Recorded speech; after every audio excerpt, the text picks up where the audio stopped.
Hello everyone, Ruby Ravel here, a ruthless, brooding, mystical zealot of dangerous proportions, here to talk to you today about Jupiter square Pluto.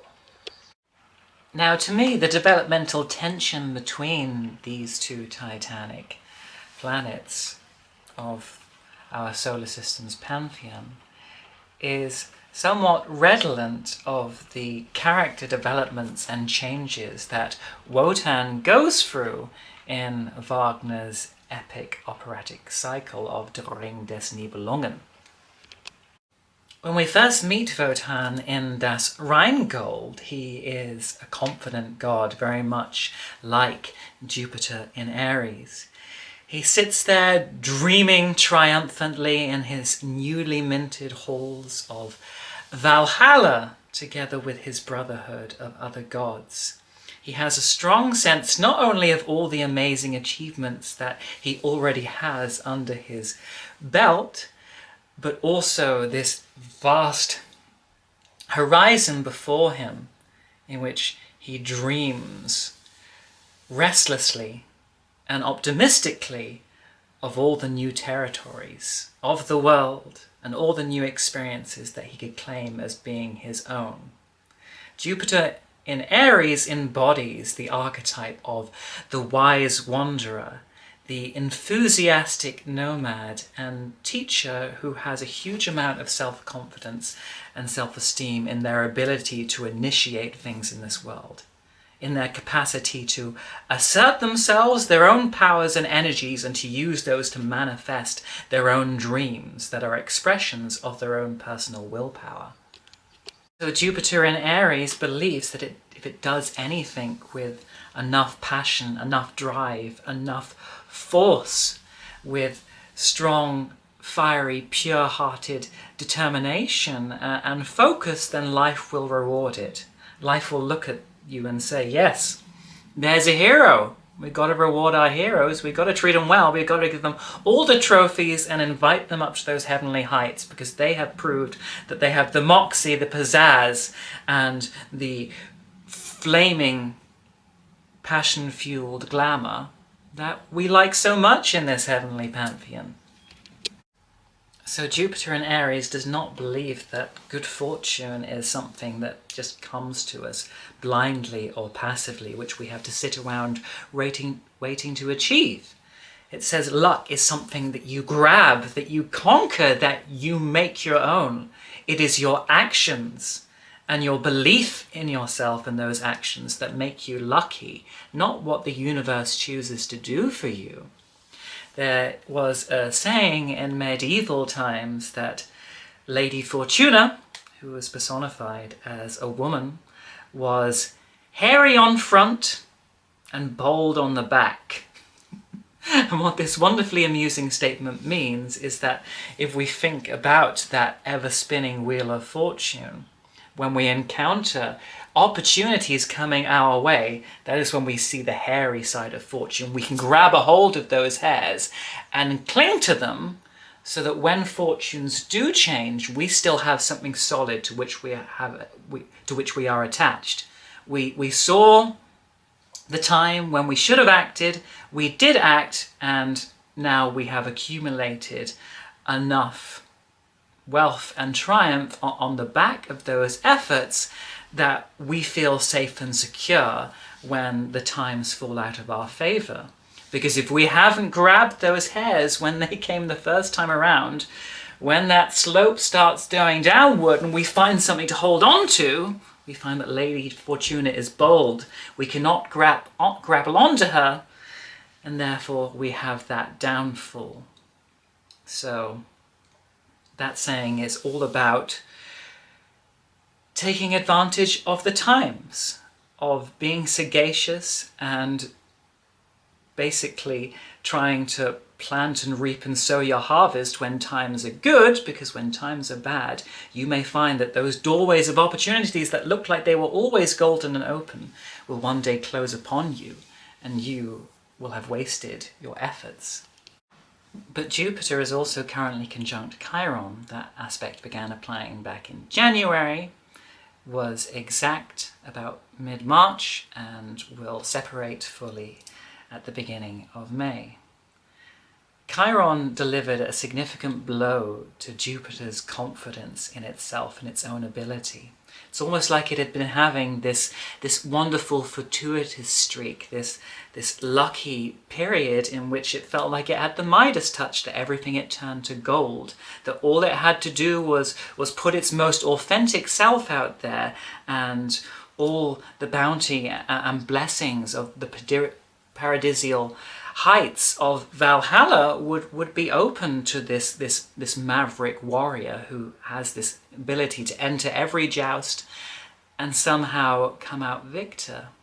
And yet around the time of that conjunction with Chiron, Jupiter is reminded that he is not immortal, that he is not peerless, that his bravery, his authenticity, his willingness to take risks in difficult and seamless, hopeless situations will not always be rewarded. The good guy will not always triumph. The hero will not always win the damsel in distress, no matter how deeply he wants her. But this wounding by Chiron creates an internal and existential conflict within Jupiter's pomp and self-belief. He still feels those Aryan fires charging through him, saying, we need to get out there, we need to make things happen, we need to get while the getting is good. And Chiron says, right now the getting isn't good. We are too wounded, we are too fractured, we are too broken.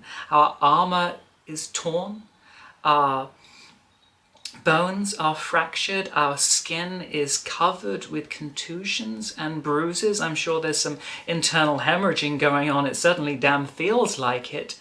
I am not in a fit state to call myself a hero right now. I want to withdraw, I want to curl up, I want to hide away from the world and lick my wounds. I can't keep going, I can't keep fighting. This has to stop. And yet there's also that defiant spirit that says, but I can't stop. I can't, not after everything I've achieved, and not after everything that I've proven I am able to do already. I have to go on trying to be a hero, trying to do the brave, noble and righteous thing, not in spite of my wounds, but because of them.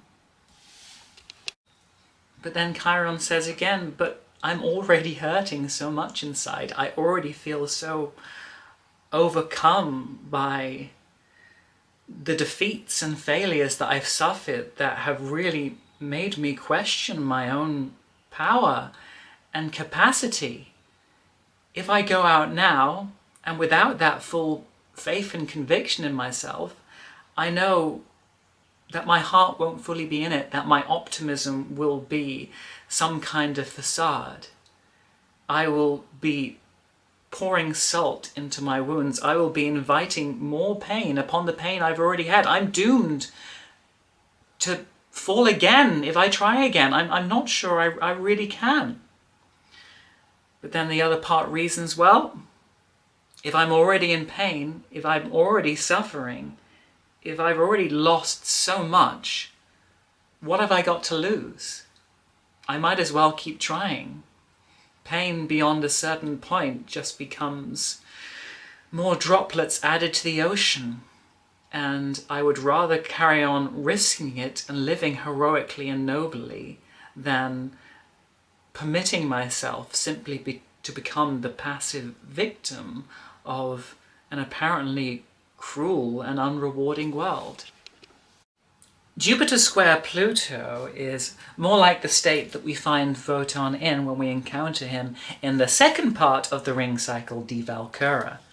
This is the point where he realizes that the heavenly and earthly paradise that he has put in so much hard work to create is now in mortal peril. It has been prophesied that the world in which all his power is contained is destined to be destroyed at the Ragnarok, at the twilight of the gods, when everything will be consumed in a destructive but ultimately regenerative fire.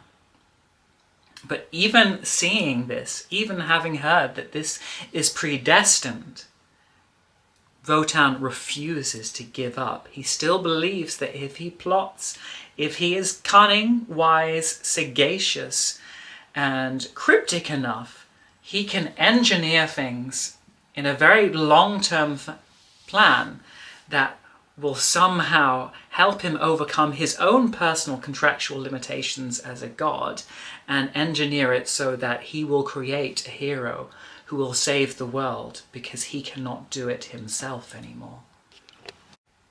So if Jupiter were just left in sole conjunction with Chiron, he would probably deal with the losses that he's suffered in eventually a mature and philosophical way.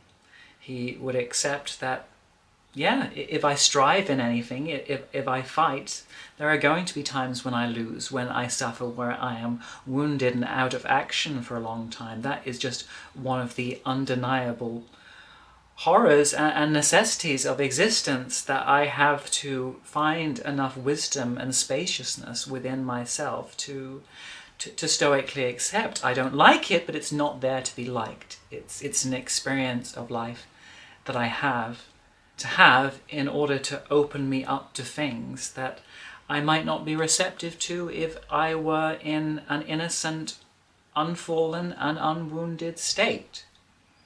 But then Pluto comes along, and he's the little devil whispering into Jupiter's ear.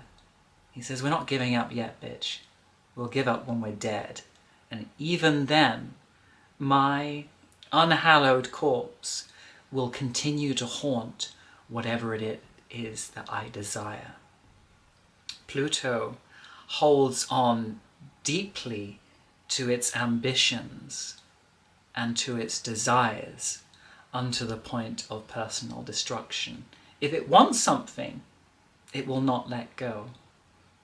If something has been proven to be beyond its control, then Jupiter square Pluto will plot away feverishly in its own private underworld, finding ways that it can control it. Because this is a square, it means that these two energies are not naturally very comfortably aligned with one another.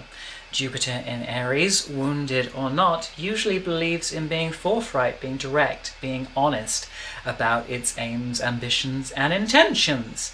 It's very much the mindset of a confident but spoiled young child who believes that if he tells mummy and daddy what he wants loudly enough, then by God, mummy and daddy will give it to them or else, you know, and a lot of the time they will. But it also knows that if mummy and daddy do deny it, it will have a big tantrum, it will cause a big fuss in the middle of the supermarket, and eventually mummy and daddy will be so worn down that they will say, all right, your willpower is stronger than ours, we'll give you the thing that you want if you give us some damn peace.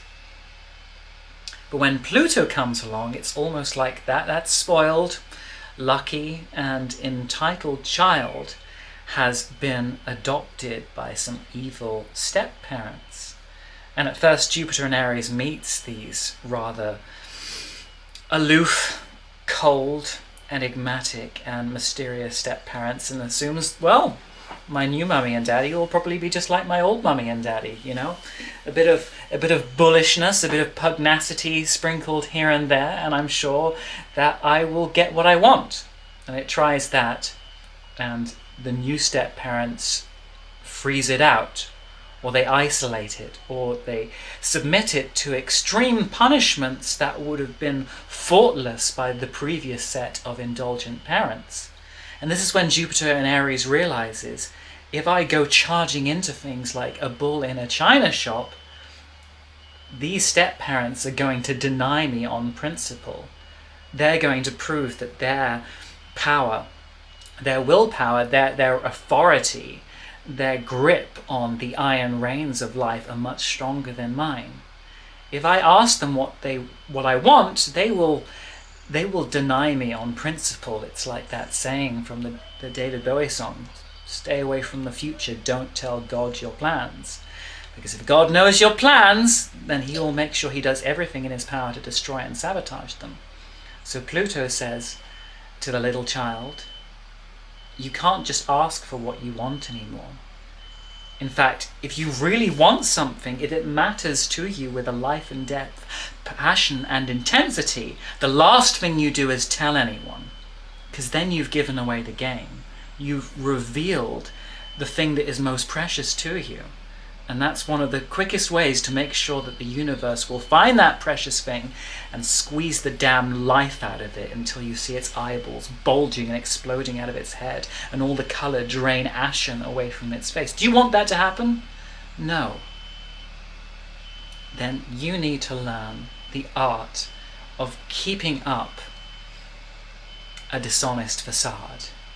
You need to make yourself impenetrable, impregnable, so that no one knows your true ulterior motives and intentions. And we can see a little bit of how Pluto in Aquarius operates on this, because there's a kind of a disunity between those two forces. Aquarius likes to think of itself as being progressive, as being ethical, of being humanitarian, of being a philanthropist who is interested in looking after humanity, not as a series of individuals, but as a large unified collective. But Pluto isn't really interested in the greater morality of humans interacting with one another on a socio-political level. All it cares about is not the laws of Westminster or the White House, but this is the law of the jungle, the law of survival, that if I can get something without the other guy knowing it, then it's mine. It is the cutthroat primal reality of living in a dog-eats-dog world. However, it knows that if it wants to operate on that level, if it wants to be acting like an underworld gangster, then it has to do it in a refined and Aquarian manner. If it wants to do something that is unethical, cruel, manipulative, deceitful, and wrong, then it's got to make sure it's wearing an Aquarian smile when it does it. It's got to make sure that it can justify its actions and make them look scientific, rational, and reasonable when they are actually entirely motivated by personal prejudice and self-interest, in the desire to entirely monopolize one's own source of power in a world that always looks like it could take that power from you at any given moment. And on a mundane level, we can see that modus operandi is taking place in the political realm every day. As a trans person, I have the joy of waking up every morning and scrolling through my newsfeed and knowing that some more transphobic legislation is likely to be bruited that is interested in taking the rights of me and other trans people away.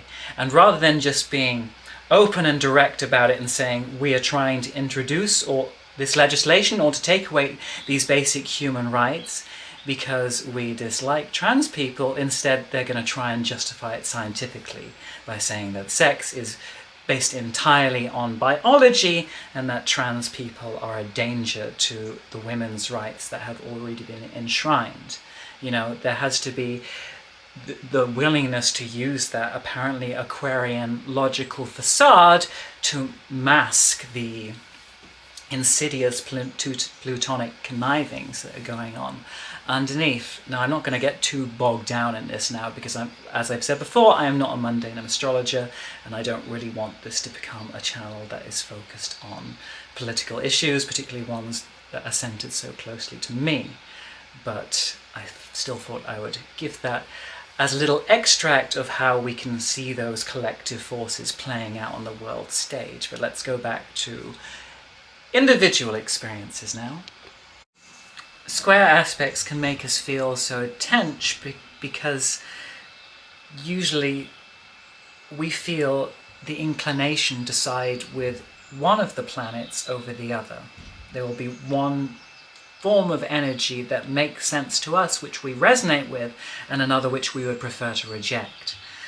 But usually life will temper and dramatize things in such a way that we have to find a way of synthesizing the lessons and the philosophies of these planets dueling it out, because if we side with just one side of the square, we end up finding the other planet embodied in people or forces or circumstances that we encounter in the outside world. So if we entirely identify with that open, honest-hearted Jupiter in Aries who wants to do everything in this big, bold, passionate, aggressive, theatrical manner, you know, playing this innocent puer aeternus who believes that I want does get, then we find that we keep encountering these plutonic forces in the world that, rather than celebrating our innocence, rather than celebrating the authenticity and the inherent goodness that we seem to occupy,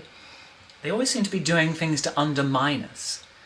They project all of their resentment, their hatred, their malice, and their negative intentions on us. And that becomes this greater force that we feel we have to fight against. Then Jupiter in Aries starts seeing itself as being a bold knight having to fight this terrifying dragon.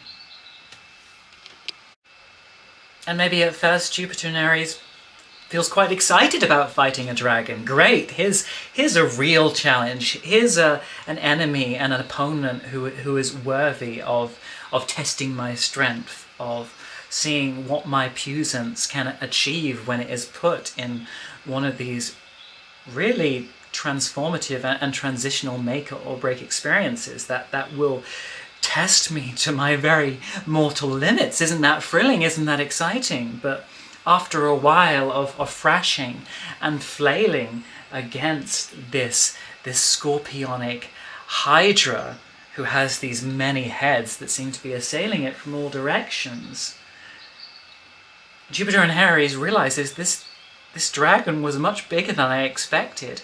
All this time, what I thought I was fighting, its main body, I was just stabbing my sword into its big toe. How can I possibly defeat, even with the best of intentions, even with the biggest of biceps, a monster that is so much bigger and craftier and more collective and impersonal than I am? I'm trying to be personal, but this thing is a society unto itself. How can I take on the monsters that are expressing themselves through the bigoted and dangerous and destructive socio-politics of the day? How can I do that as a single person, even with my own ardent belief in myself? That is a monster that is too big for me to tackle. And if I go out running out, charging defiantly in front of that monster's going to take one look at me and it's going to crush me with that big toe. And all my efforts will have been wasted. And it's at that point that Jupiter in Aries says, okay, I've got to think of a more cunning way of approaching this monster. I can't just go charging in and vainly hope for the best. I have to have a longer term plan. You know? Maybe there's a moment when this monster goes to sleep. Maybe if I carefully examine and anatomize this dragon from a distance over a long period of time, I will realize where its weak spots are, in those deep, dense scales with which it armors itself. There might be one small spot where my sword can slide in, and I will have killed the beast and proved that I am the greater hero. And I will have done it through refusing to give up in a situation that on the face of it looked doomed, fated, and insuperable. Going through experiences like this are transformative because they test the willingness of the hero. It's transformative because rather than the hero going out there and just being the same chap he always has been, he said, in order to conquer a problem of that magnitude, I need to change and transform myself into something that is capable of dealing with something of that magnitude. Going in there as I am now, will not be able to win this. I need to grow in a deeper way if I am to have any hope of surviving and coming out trumps in this very difficult situation. But there is a danger of what happens if we commit too wholeheartedly to Pluto's realm at the rejection of the heavenly light of of Jupiter's realm. If we allow ourselves to become more monstrous in order to be able to deal and play the same game as the monsters we're fighting, then we've lost a little bit of ourselves. We've sacrificed some of our innocence. We've sacrificed some of our ingenuousness. We've sacrificed some of our purity and personal passion. In fighting our monsters, we've become the monster too. And that's why there has to be moral limits imposed on just how cynical and calculating and cutthroat we are willing to be in order to get what we want. With difficult aspects with Pluto, we always have to choose our battles. We have to decide what apparently impossible forces we are willing to take on, but also times when we have to admit that we cannot control a situation and find a more philosophical way of dealing with those demonic obstacles. Anyway, that's enough of that. There's a lot more that could have been said, but right now I'm not interested in saying it, so who knows? I'm sure if I have other insights, they can be shared in future videos. My email address is below if you want any spiritual or astrological counselling to guide you through these dark times. This battle between light and dark. Who doesn't love a good bit of duality every now and then? I know I don't. You can follow me on Instagram as Astrology and Underwear. I have a Patreon page which you are welcome to support me on with a pledge of your own choosing, as little or as much as you wish, just depending on how munificent you are feeling. And yes, good luck in this chess match that we call life.